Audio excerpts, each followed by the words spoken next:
Samsung Electronics management and labor union have agreed to put a tentative wage deal to a union vote starting Friday, effectively putting plans for a general strike on hold. And the dramatic agreement between Samsung and its labor union lifted Korean stocks more than 8% on Thursday, while upbeat earnings from Nvidia and optimism surrounding Samsung's robotics business further fueled investor sentiment. Also on Thursday, official campaigning for Korea's June 3rd local elections kicked off as rival parties launched full-scale 13-day campaigns alongside candidates in the capital region to rally voter support. With about 2 weeks left until the June 3rd local elections, candidates officially launched their campaigns today. Our political correspondent Moon Hae-ryun takes a closer look at the ruling party's strategy here in Seoul.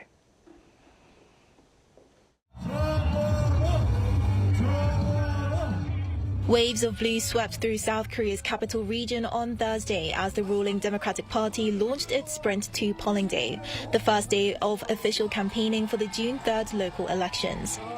In Seoul, Democratic Party mayoral candidate Chong launched his campaign on his political home turf in Songdong-gu district as its former district chief, citing zero major safety incidents over 5 consecutive years and its emergence as one of Seoul's most economically vibrant areas. With 13 days of official campaigning now underway, Seoul mayoral candidate Chong is taking his message directly to voters, hitting the streets at some of the city's busiest hubs. Chong called the election a verdict on incumbent Mayor Oh Se-hoon's record, broken housing promises, a stagnating local economy, and a string of major safety incidents, and pledged to expand his success in Songdong-gu district across the entirety of the city to change Seoul. In a democracy, elections are simple. You keep the people who do their jobs well, and you replace the ones who don't. Party leadership also rallied behind Gyeonggi-do Province gubernatorial candidate Choo Mi-ae, with Chairman Chung Chong-rae joining her on the trail after starting the day alongside Chung Won-oh. The DP is targeting a sweep in the first nationwide vote since President Lee Jae-myung took office, with the capital region among the most closely watched battlegrounds. Moon Hae-ryun, Arirang News. Now, meanwhile, Seoul mayoral candidate Oh Se-hoon of the main opposition People Power Party focused his first day of campaigning on reconstruction and redevelopment zones, underscoring his housing policy agenda. Our An Sung-jin reports.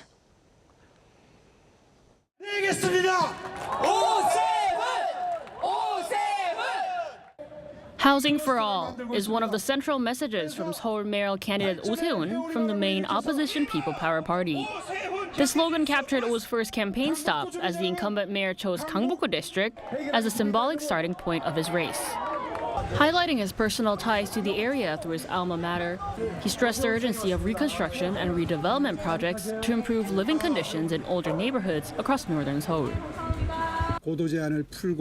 We aim to accelerate redevelopment efforts, including easing height restrictions and recognizing current floor area ratios to provide incentives for stalled projects. Oh frames the election as a turning point for public policy, particularly on real estate and livelihood issues. Calling himself a protector of Seoul, Oh stresses his responsibility to work and ease the difficulties of people.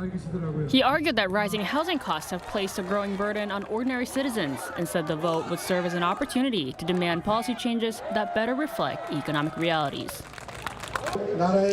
With election campaigning just beginning, the incumbent mayor is focusing on housing issues and welfare policies to grab swing voters. 안성진, Arirang News. 아까 잠시 말씀드렸지만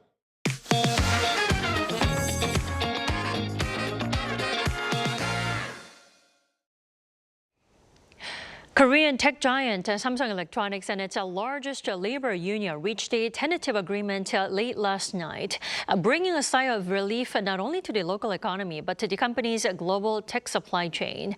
For a deeper look into the details and their economic implications, our correspondent Park Jun-han joins us here in the studio. Welcome back, Jun-han. Good evening, Tammy. It's good to be here. So, Jun-han, let's recap the breakthrough from last night first. Absolutely, Tammy. So the core of the agreement centers on a fundamental restructuring of the Samsung rewards its employees. The move comes as Samsung Electronics benefits from the so-called AI memory supercycle, which has boosted the company's operating profits several-fold from the previous year. While the company will keep its traditional excess profit incentive system, it is introducing a brand new special management bonus for the Device Solutions, or DS, the company's semiconductor and electronic components divisions. According to the finalized terms, this new bonus pool will be funded using 10.5% of agreed business performance earnings, and critically, there is no ceiling on the total payout. 40% of this pool will be distributed equally as a baseline to all DS division employees. The remaining 60% will be paid out based on the individual performance of each specific business unit. To put this into numbers, if Samsung hits its annual operating profit forecast of around 300 trillion Korean won, or roughly $200 billion, this special bonus pool alone will climb to about 31.5 trillion won. This means every single employee in the Device Solution secures a guaranteed base payout of roughly 160 million won, regardless of their unit's performance. For those in high-performance departments like memory, the total annual package could jump up to 600 million won, which is about $400,000. Jun-han, those are some staggering figures. Now, how will these massive bonuses be distributed to the workers now? Right, so the payouts will be made entirely in after-tax company stock. Well, employees can sell 1/3 of the shares immediately, while the remaining 2/3 will be restricted from being sold. 1/3 after a year, and the remaining 1/3 for 2 years. This entire framework is locked in for the next 10 years, provided profit targets are met. You know, to avoid the talks from collapsing, there must have been some intense arguments and pressure, and also behind the scenes efforts. Tell us more about state mediation efforts. Right, Tammy. So this agreement was the result of coordinated efforts from the government and political leadership. Talks had actually broken down earlier on from Monday through Wednesday afternoon under the National Labor Relations Commission's mediation. Then, from the late afternoon, the labor minister himself stepped in. Let's take a listen to what Labor Minister Kim Young-hoon had to say after the deal was sealed 90 minutes before strike. We deeply appreciate Samsung Electronics management and labor on behalf of the government for continuing talks until the very end and reaching a tentative agreement through direct negotiations. On the company's side, Samsung Electronics head of Device Solutions Division Chun Young-hyun shared an internal message on Thursday, urging employees to leave the past conflicts behind and move forward as one. He also expressed his gratitude to the union for reaching a compromise and encouraged members to support the agreement. From Friday, Samsung's union members will begin a 6-day voting process starting this Friday, and the deal will be officially finalized once a majority of participating members approve it. I see. Well, the deal has eased concerns to the Korea's economy and also the global tech supply chain, as a potential strike could have posed some significant risks to the production and as well as exports, right? Right, Tammy. So actually the risks were pretty much prominent. An internal report from the Bank of Korea revealed that if the union's proposed 18-day strike had actually moved forward, it could have slashed Korea's real GDP growth by up to 0.5 percentage points. Samsung Electronics alone accounted for an overwhelming 22.8% of Korea's total exports in the first quarter of this year. Also, a professor of materials science said it was crucial to avoid a factory shutdown. And let's take a listen. If the facilities are shut down and restarted, power consumption rises significantly. Production could be delayed for months, and defect rates may increase. Since semiconductor production runs continuously, any disruption would likely cause losses. As the world's leading supplier of memory chips, any prolonged halt in Samsung's production lines could pose an immediate risk to the global technological supply chain. Ultimately, the agreement helped protect Samsung's long-term industrial competitiveness while also preventing billions in potential economic losses for Korea. Indeed. Let's see how the vote turns out from tomorrow. Chunan, thanks for the coverage. Always a pleasure, Dami.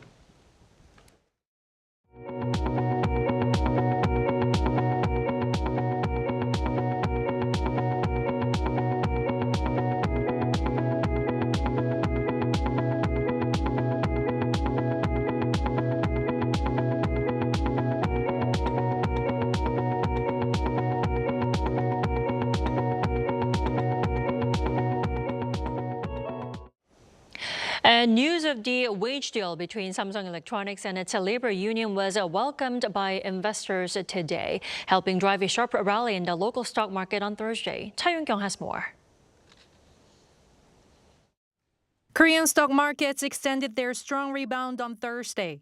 After experiencing high volatility with a sharp drop following its intraday passing above the 8,000 mark for the first time last Friday, the KOSPI recorded its largest gain of the day. Investor sentiment appears to have improved as Samsung Electronics management and its union reached a dramatic agreement on wage negotiations. Additionally, an overnight tech-led rally on Wall Street, along with a stabilization in U.S. Treasury yields and international oil prices, also fueled the market's upward momentum. On Thursday, the benchmark KOSPI opened at 7,486.37, up 277.42 points, or 3.85%. It then further extended gains, closing at 7,815.59. Meanwhile, the Korea Exchange activated a trading halt for 5 minutes after the KOSPI 200 futures jumped more than 5% from the previous close at around 9:24 a.m. after the opening bell. A buy-side sidecar is triggered when the KOSPI 200 futures index increases 5% or more for at least 1 minute. Minutes later, the tech-heavy Kosdaq market also triggered a buy-side sidecar, with its 150 futures index soaring more than 6%. This is the first time since early April that both markets have seen simultaneous buy-side sidecars. Cha Yun-kyung, Arirang News. The government on Thursday froze fuel price ceilings for a fourth consecutive round amid stable oil supplies, while extending fuel tax cuts for another 2 months in an effort to ease inflationary pressure. Jo Young-eun has the details. Fuel tax cuts in South Korea will remain as they are through the end of July, as the government moves to ease inflationary pressure and reduce the burden on households. The decision was made during a task force meeting on Thursday. We will extend the fuel tax cuts, originally set to expire at the end of this month, through the end of July, and make every effort to ease the public's fuel cost burdens. Under the plan originally set to expire at the end of May, the current 15% cut on gasoline and the 25% reduction on diesel will both be extended. In price terms, the cuts translate to a reduction of 122 won per liter for gasoline, 145 won per liter for diesel. In particular, a larger reduction has been applied to diesel, which is considered essential for industries and logistics. The government first introduced the fuel tax cuts at the current levels on March 27th, following the outbreak of the conflict in the Middle East, up from the previous 7 to 10% range. Uncertainty surrounding the Middle East conflict continues. Producer prices are rising, upward pressure on consumer inflation is growing. The government will remain highly vigilant, restore market order, and do its utmost to stabilize prices and ease the burden on people's livelihoods. Meanwhile, the fuel price cap will remain at 1,934 won per liter for retailers, around $1.28, and diesel would stay at 1,923 won. Household kerosene will stay at 1,530 won per liter. The government's sixth fuel price cap will take effect at midnight on May 22nd. In addition, the government decided to extend the adjustment cycle from every 2 weeks to 4, considering the continued instability in the Middle East and international oil prices. Jo Young-eun, Arirang News. President Lee Jae-myung has called for tangible outcomes ahead of the first anniversary since taking office. This came as he invited members of presidential advisory committees and councils to the Blue House on Thursday. The president added that the past year was dedicated to fixing a system that has been abnormal. And from now on, the focus should be on policies that can actually help improve people's livelihoods. He was briefed on such policies by the committees and discussed the future policy plans. Israel has released 2 South Korean activists captured while they were on board a humanitarian aid flotilla bound for Gaza in waters near the Strip. The Blue House expressed deep regret over the incident, but said it highly appreciated and welcomed their immediate release. It added that the Korean activists were immediately deported without being confined in a detention facility following the government's diplomatic efforts. Israel reportedly said it hoped the incident would not affect its relationship with Seoul and hoped for the development of bilateral ties. This follows strong criticism by President Lee Jae-myung the previous day over the incident.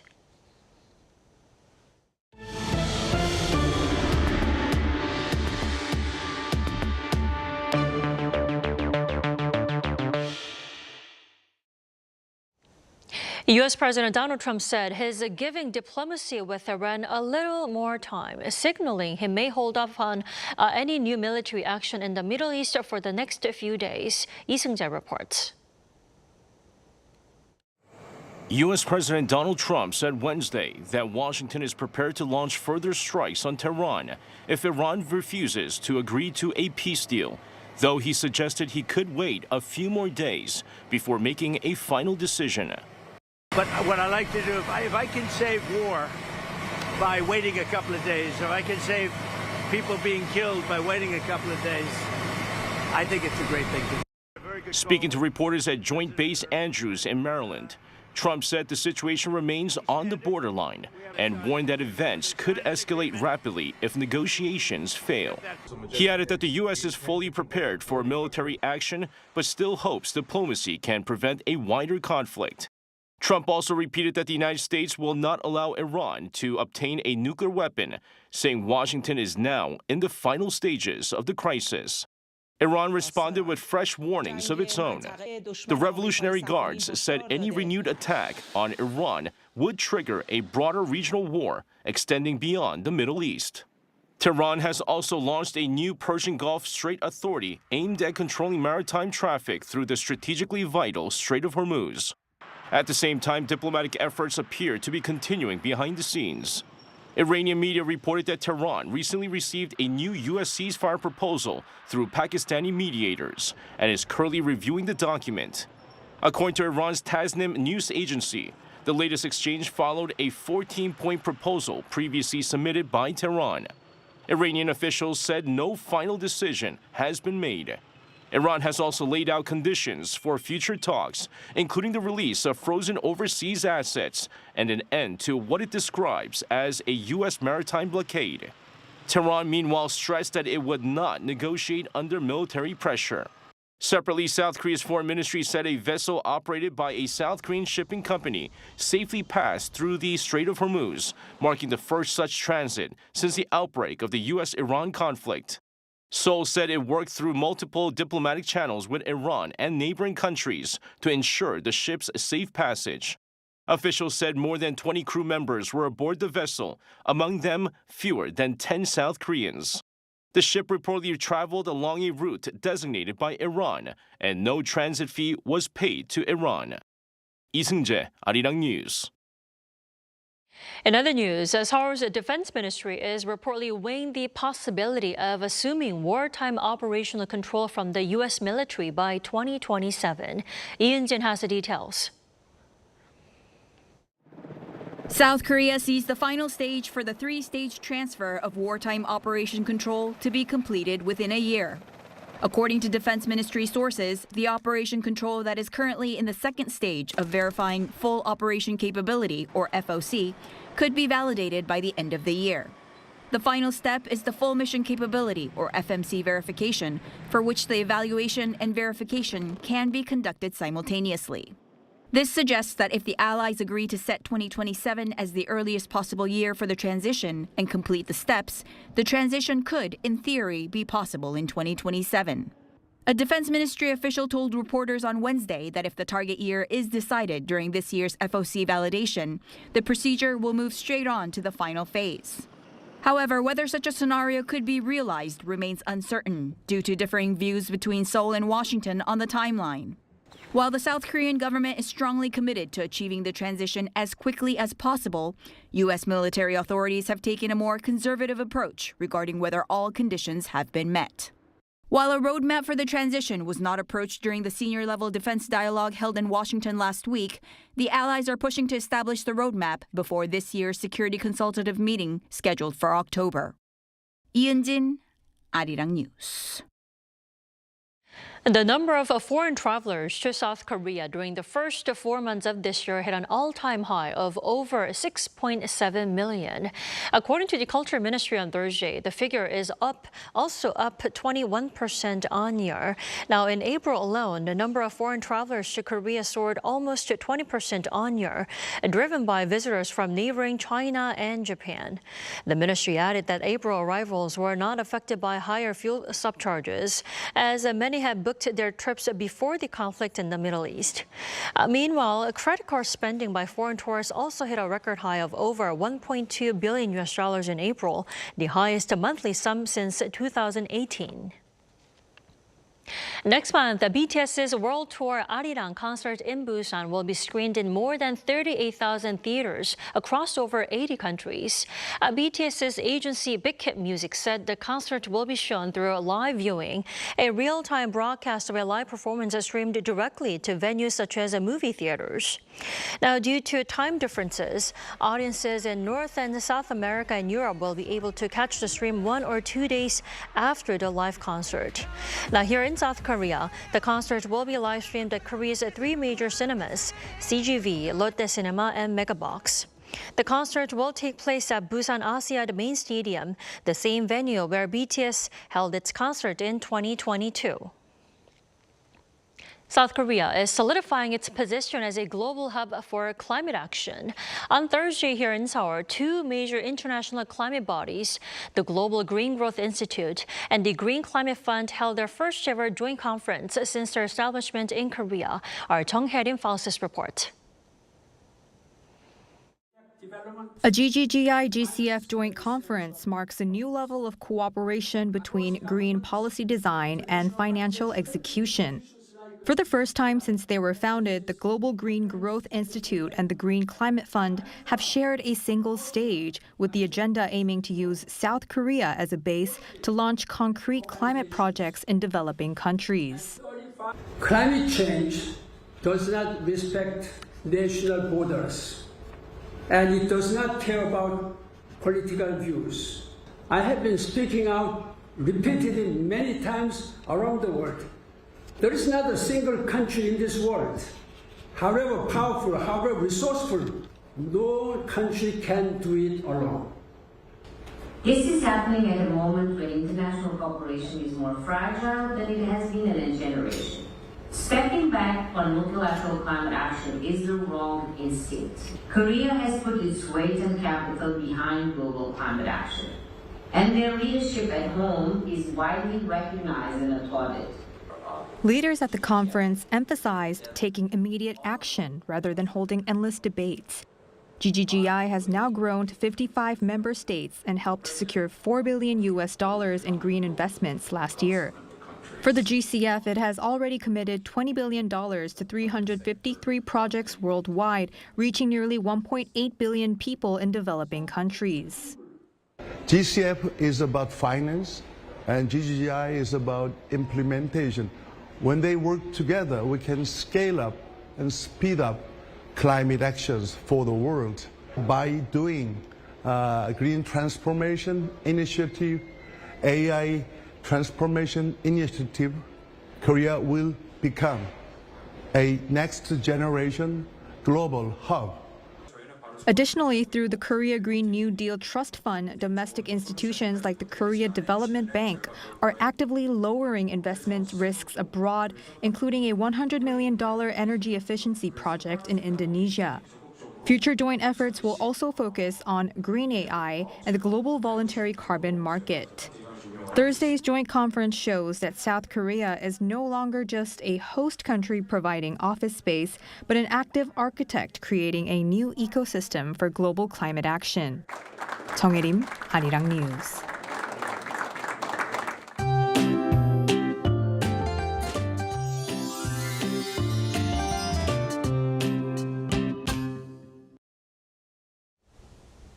The rain that began yesterday has noticeably cooled temperatures nationwide today.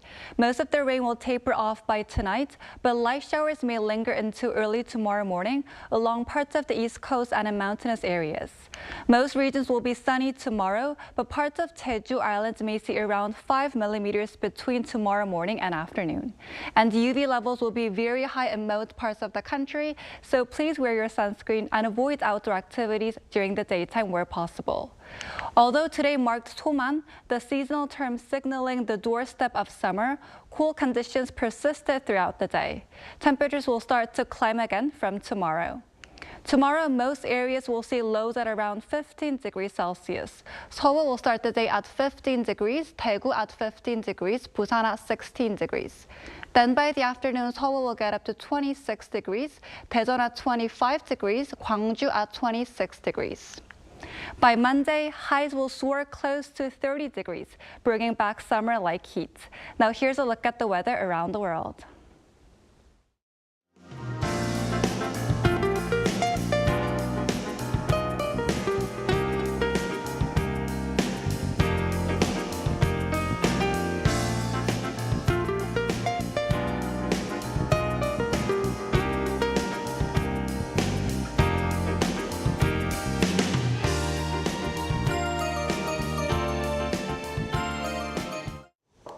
That's all we have for tonight. I'm Kim Da-mi. From all of us here at Arirang, thanks for watching and good night.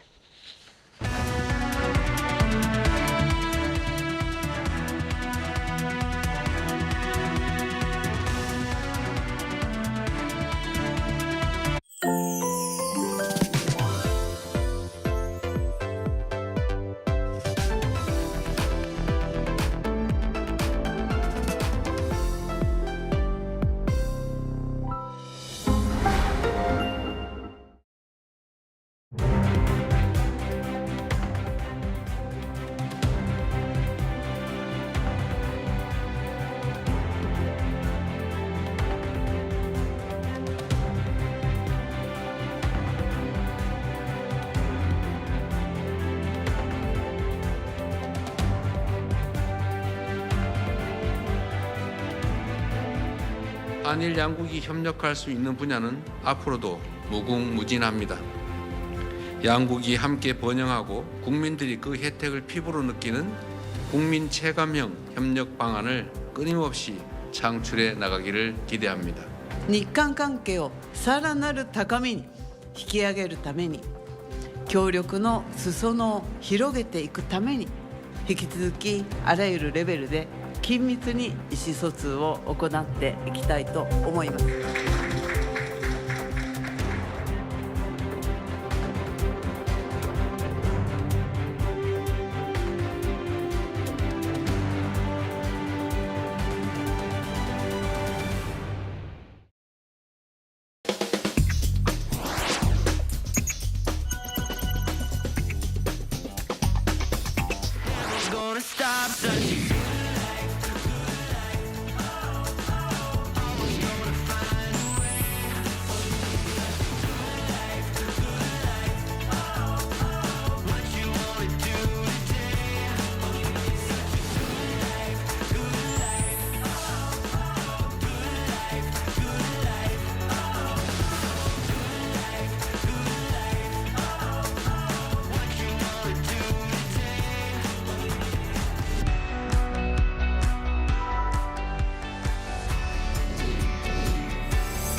The magical door to the world of K-animation is swinging wide open. Meet your instant new BFF, the adorable Catch. Tina Ping will have you hooked from the very first glance.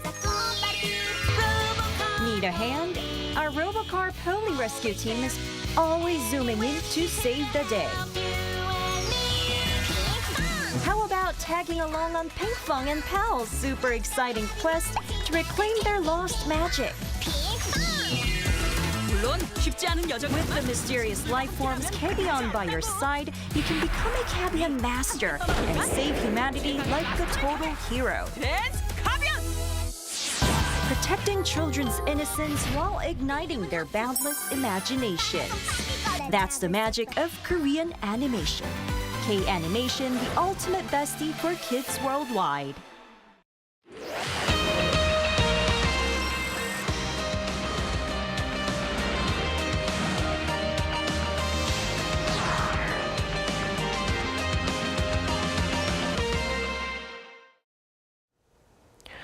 Welcome to Within the Frame, where we bring the most pressing issues across the globe into focus. I'm Kim Mo-gan.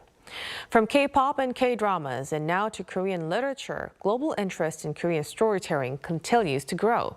Now, at this year's LA Times Festival of Books, Korean writers met readers face-to-face in Los Angeles, and Korean literature drew some of its strongest international attention yet.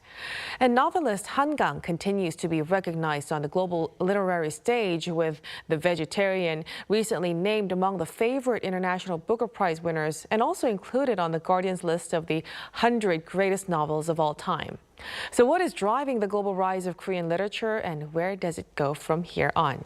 For answers to this, we connect to Jennifer Kwan-Dobbs, professor of English at St. Olaf College, who's also a poet and essayist herself. A big welcome. Thank you. It's a pleasure to be here. Good to see you. And also joining us is Barbara Zitwer, CEO of Barbara J. Zitwer International Literary Agency. Good to see you. Pleasure. So let's start our discussion right away. First with Professor Dobbs. So we hear that you recently took part in this LA Times Festival of Books. So as someone who was there in person, what stood out to you most about the atmosphere and also the response from readers? It was a really terrific experience. I think in a couple words, I would say just excitement and also enthusiasm. The organization, Literature Translation Institute of Korea, put together an extraordinary program under the leadership of President Chong and her team.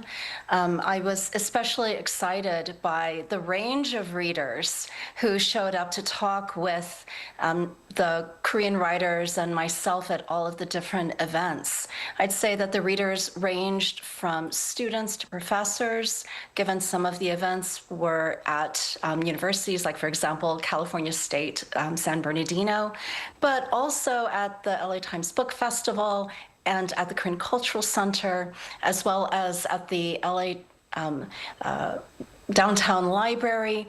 There were a range of readers of all ages, and I thought that was so extraordinary and exciting.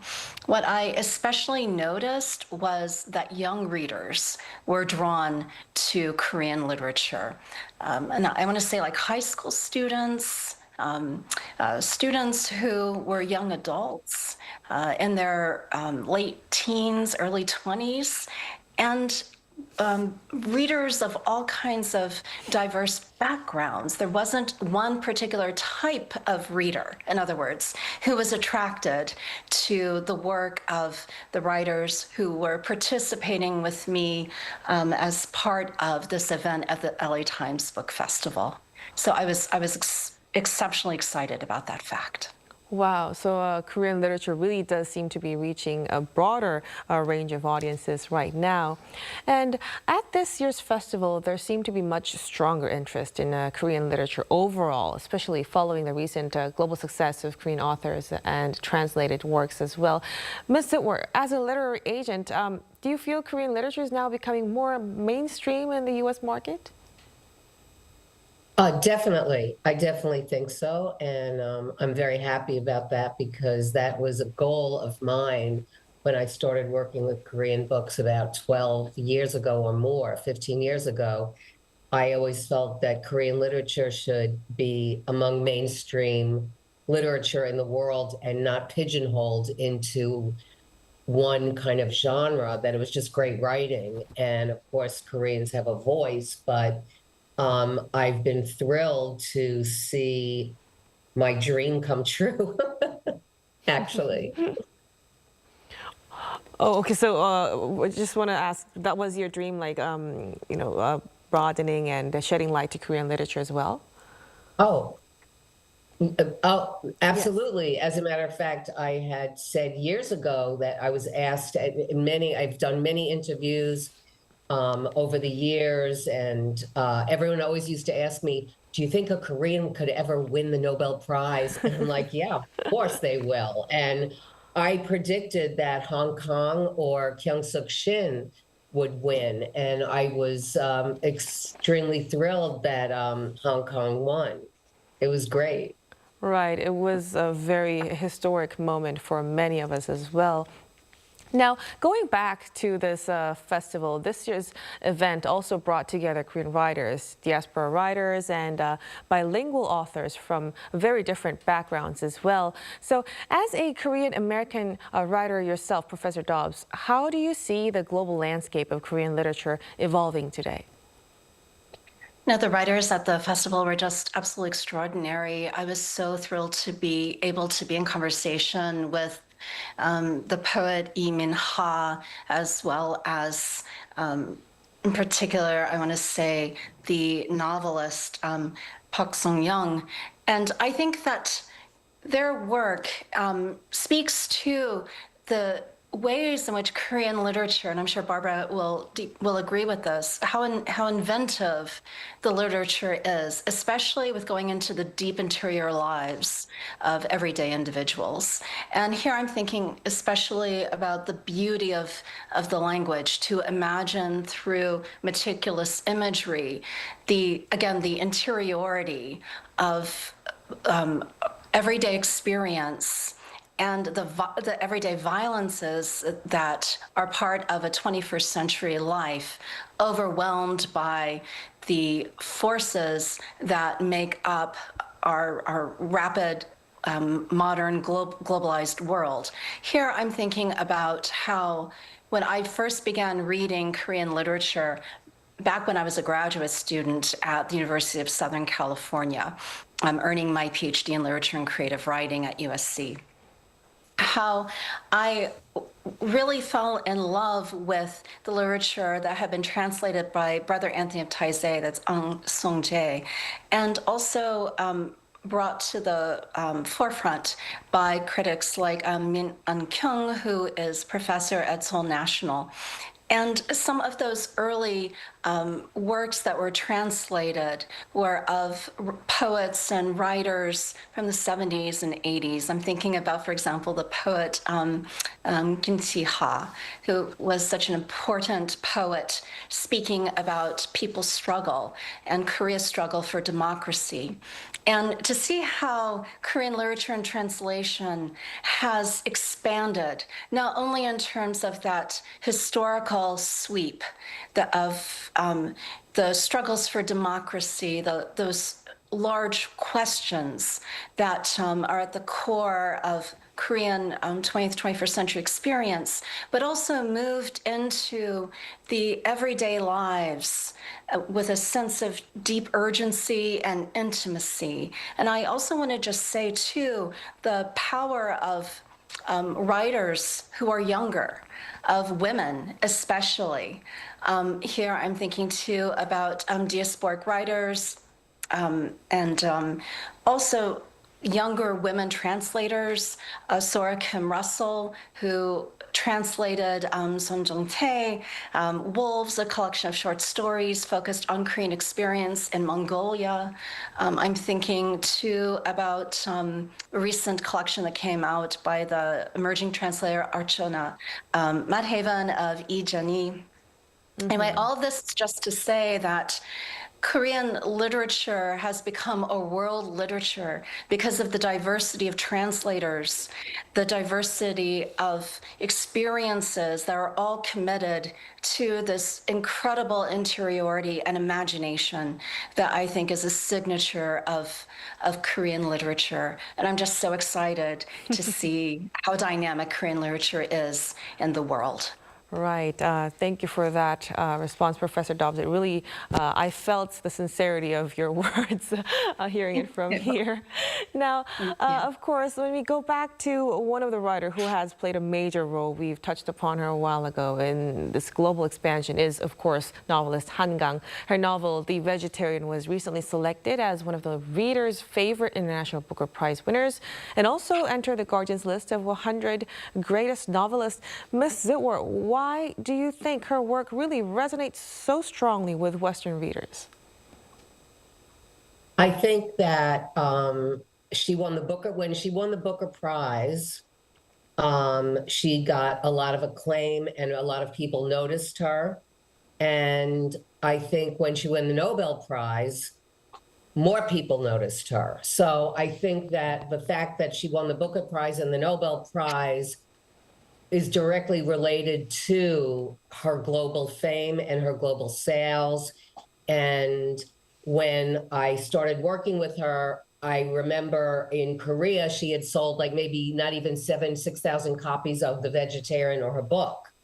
And in the world, slowly, people would read it and whatever. But I remember, I think I was in the London Book Fair maybe when she won the Booker Prize, and there was a huge boom. As soon as a book or an author wins a Booker Prize or the Nobel Prize, certainly, the publishers get behind them. They publish hundreds of thousands of copies. Everyone wants to read the book. I think so. The fact that she won those prizes directly affected and brought millions of readers to her.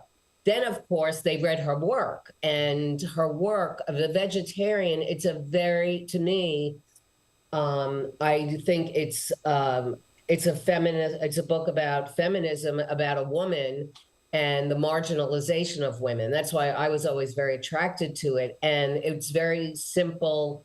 It's a metaphor of a woman turning into a tree. It's very unique.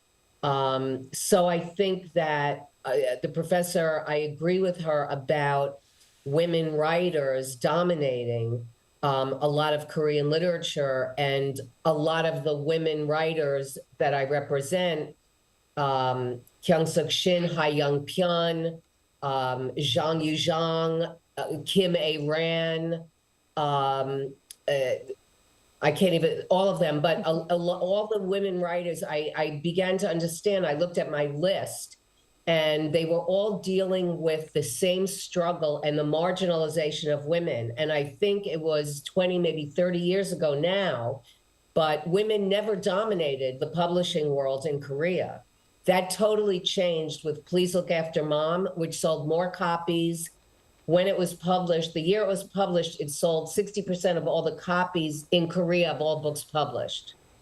And of course, Hong Kong has surpassed that. But, you know, I think that women writers really have given the world a new voice, and a voice in Korea and the world. And so that's extremely exciting. Mm-hmm. I have, so I think Hong Kong was fortunate and talented, but you have to be lucky too. Right. You know, there's a lot of great writers who could win the Booker Prize or the Nobel Prize. Mm-hmm. The fact that she did, of course, she deserves it, and her work is brilliant.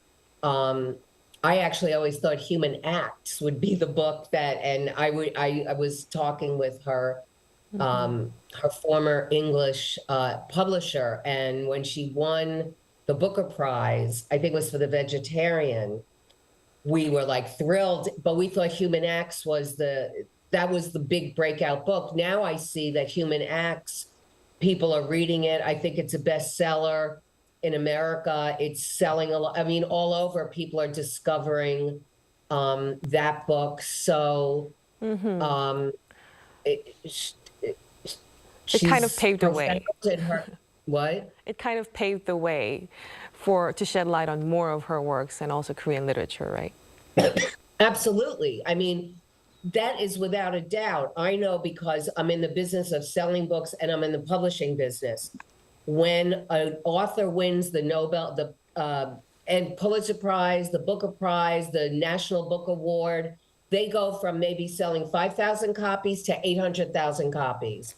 I have names of other authors. So also, I think that the Korean wave and the thirst and the desire and the popularity of Korean books has grown due to the global interest in Korean culture, in, I think, pop, K-pop. I think during COVID, people were sitting at home and watching K-dramas, which they had never watched before.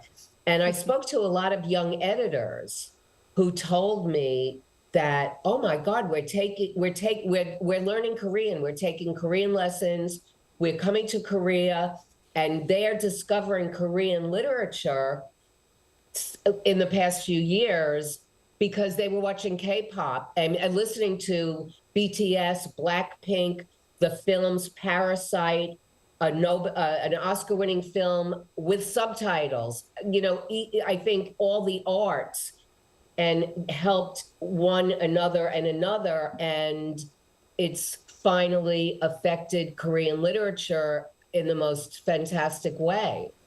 Right, but I think. Of course. Another thing I want to talk about is, you know, the success of this vegetarian. I believe it wasn't really driven only by Hangang's writing itself. Of course, it was incredible, but also by the strength of its English translation as well. So, Ms. Sitwer, how important do you think is translation in helping this work truly connect with global readers? Well, I think that it's very well translated, but there are a lot of brilliant translators. And I think the book is what people were driven by. And yes, it was very well translated, but let's not forget, Hong Kong is the author and it's her story. And I think that that's what drove the book. I mean, Deborah Smith is a good translator. There are brilliant Chi Young Kim, Sora Kim Russell, Brother Anthony, Sean Lynn Halbert. I mean, I could go on and name many books that many translators. As a matter of fact, just to give you another perspective, I read another translator's book, another translation of The Vegetarian by another translator who I won't name, but she has become a famous translator. And I thought it was fantastic then, but Granta wanted Deborah Smith's translation. So I think Deborah Smith, she has a camaraderie, an understanding, a friendship with Hong Kong. And without translators, you wouldn't have any translated foreign books. Oh, there's Max Porter. But I think it's the author's work and her voice that made that book extraordinary. Right, and definitely. Lucky to have translated it. And also, but speaking of this translation, you know, of course, we're in the age of AI and technology is, of course, developing. So even as AI translation technology continues to develop, when it comes to literature, do you think AI can ever truly replace human translators as well? Never. I've thought about this. I've read AI translations. I think the issue is emotion, soul, feeling, and AI is a tool and it's generic. It can never replace the soul and the emotion and a human expression because it's not. It's a tool, and it's not a person. So I've read a lot of AI translations of books that people send me, of Korean manuscripts, and I could read just to get a feeling of what the plot is or whatever.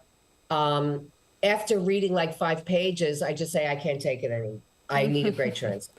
Right. You know. So it's And still so quite for limited. real literature and to get a voice of some, I mean, it will never replace. There will be AI translated books, maybe very commercial or genre or readers who don't care, but no. A straight, flat no. Right. No, I think it's a tool. It's a tool for, Right. you know, editors who are reading, who have like 500 manuscripts they have to get through and read or whatever. But what do you think, Professor?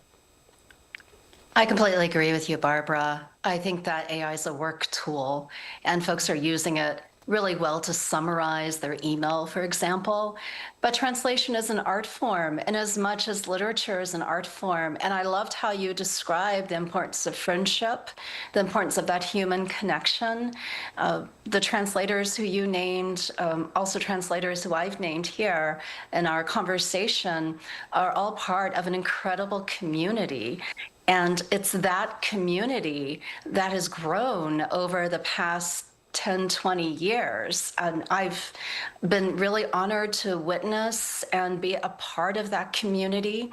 It sounds like you also, you know, as you mentioned with your dream, which is a dream I share, of readers learning more and more about the largesse and beauty of Korean literature, that is a world literature, that, you know, it's been this art of translation that has been able to transmit that soul. And again, I just want to really acknowledge the importance of organizations like the Literature Translation Institute of Korea in organizing opportunities to nurture these kinds of friendships and to help grow this community, which has really blossomed and borne fruit in these really exciting ways that we're talking about today. Well, Professor Dobbs, then do you think I just want to say, my feeling is that translation is an art. The best I call them magicians. Absolutely. I don't know how they do what they do, because I don't read Korean. I don't speak Korean. A lot of books I take on, I just have a feeling for. I don't know why. I just have this feeling. I love this book. Whatever. I read a beautiful translation and I feel like it's an alchemy. It's like they're magicians. Absolutely. I don't know how they do what they do. And it's magic. I don't understand it, but I think that great translators are as equal in their art as the authors are in their storytelling and their art. It's different, you know? And also, I've learned that matching the right translator with the right author is key. Because like certain like Sora Kim Russell translates Ha Young Pyeon. That's, you know, she's her translator. And a lot of authors work with the same translator and want that translator only. Kyung Suk Shin works with Anton Har. Right. You know, so it really does say a lot about the limitations of AI translation, of course. And like you said, it's a very important message to end our discussion tonight. Translating is, in fact, an art. It can't be really replaced by this technology as of now, right? But as for now, I'm afraid we'll have to conclude our discussion right here. Thank you so much for your insights, Professor Dobbs. Thank you so much. It's been a joy to be in conversation with you and with Barbara in New York. Me too. And of course, Yes. Ms. Zoor, we really appreciate your insights. Thank you so much. And that'll be all from us on Within the Frame tonight. Be sure to tune in again next time as we continue to explore the stories that matter. Until then, stay informed and engaged.